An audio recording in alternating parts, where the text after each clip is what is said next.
2 दिन तो हुए थे माँ को घर आए हुए। सुबह सुबह ही माँ अपना सामान पैक करके वापस जाने की तैयारी कर रही थी। ऐसे ही तो ना आई थी माँ बेटे के घर।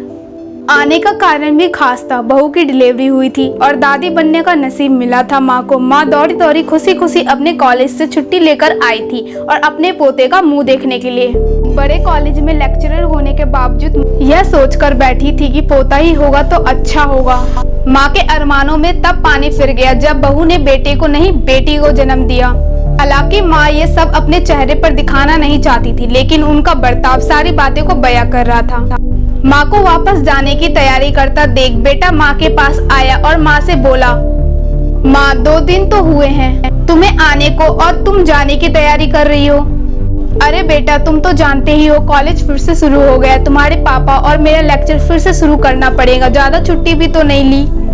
मैंने जाना तो पड़ेगा, लेकिन तुम चिंता मत करो, थोड़े दिन बाद मैं और तुम्हारे पापा दोनों ही वापस आएंगे।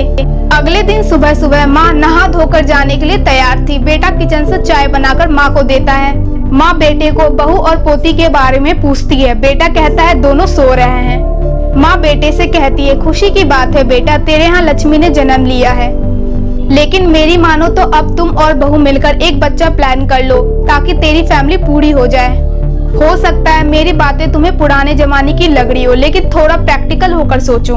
बेटा अच्छे से जानता था कि माँ जो कह रही है और जो कहना चाहती है वो बातें दोनों ही बहुत अलग थी।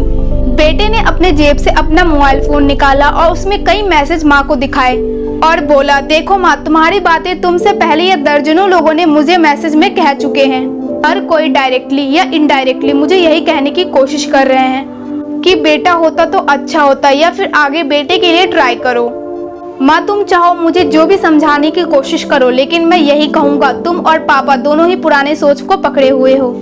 और ऐसा मुझे इसलिए कहना पड़ रहा है क्योंकि अगर मेरा बेटा हुआ होता तो आप इतनी जल्दी जाने की तैयारी न कर रही होती और उसे अपने हाथों में लेकर यहाँ से वहाँ खिला रही होती और पापा भी यहाँ पर होते। 21वीं सदी में जी रहे हैं हम, फिर भी ऐसी मान्यता है और आप दोनों से मुझे ये उम्मीद न थी। आप हजारों बच्चों को लेक्चर देते हो और खुद ही इस तरह के विचार रखते हो।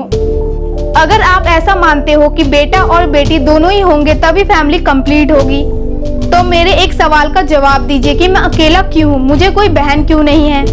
माँ के पास बेटे के सवालों का कोई जवाब न था। वह अपनी नजरें झुकाए वहाँ से चली गई। बेटा अपनी माँ से बहुत प्यार करता था, वो बिल्कुल उनका अपमान नहीं करना चाहता था। यह सारी बातें बहू ने भी सुन ली थी। बेटे ने उसके पास जाकर उसका उतरा हुआ चेहरा देखकर उसे समझाते हुए कहा, देखो चारू तुम्हें माँ की बातों से या किसी और की बातों से परेशान होने की जरूरत बिल्कुल नहीं है। मुझे कोई फर्क नहीं पड़ता कि मुझे बेटा हुआ है या बेटी। मेरे लिए यही बड़ी बात है कि मेरी बेटी स्वस्थ और खुश। चारू बोली, मैं माँ की बातों से या किसी और की बातों से बिल्कुल परेशान नहीं हूँ, लेकिन हाँ मैं परेशान जरूर हूँ। मैं एक समाज सेविका हूँ और मैं हर दिन कई लड़कियों से मिलती हूँ। हैरान होने की बात है कि मुझे आज तक एक भी लड़की ऐसी नहीं मिली जो कहती हो कि लड़की होने के वजह से उसे अलग तरीके से ट्रीट ना किया गया हो या कुछ सहना ना पड़ा हो। मैं खुद एक औरत हूँ और इस बात का अनुभव मैंने भी किया है, और अब जब हमारे घर में भी एक लड़की ने जन्म लिया है तो मैं परेशान हूँ। पति अपनी पत्नी को समझाते हुए कहता है, कल्पना चावला, रानी लक्ष्मीबाई, किरण बेदी, लिस्ट इतनी लंबी है कि कभी खत्म ही ना हो। क्या इन सब ने ये सब फेस नहीं किया होगा? जरूर किया होगा, लेकिन उन्होंने दुनिया को जो साबित करके दिखाया है और जिस मुकाम पे वो पहुंची हैं, वही हर लड़की को हौसला देने के लिए काफी है। और इन सब में से जो सबसे पहला नाम आएगा जो हमारी बेटी को हौसला देगा, और वो होगी चारू शर्मा, यानी कि तुम्हारा। हमारी बेटी की हिम्मत और ताकत बनोगी तुम। दोस्तों सिर्फ महिला दिवस मनाने से या देवियों की पूजा करने से लड़का लड़कियों में सम्मानिता नहीं आएगी। जब हम अपने विचारों को जड़ से बदल पाएंगे।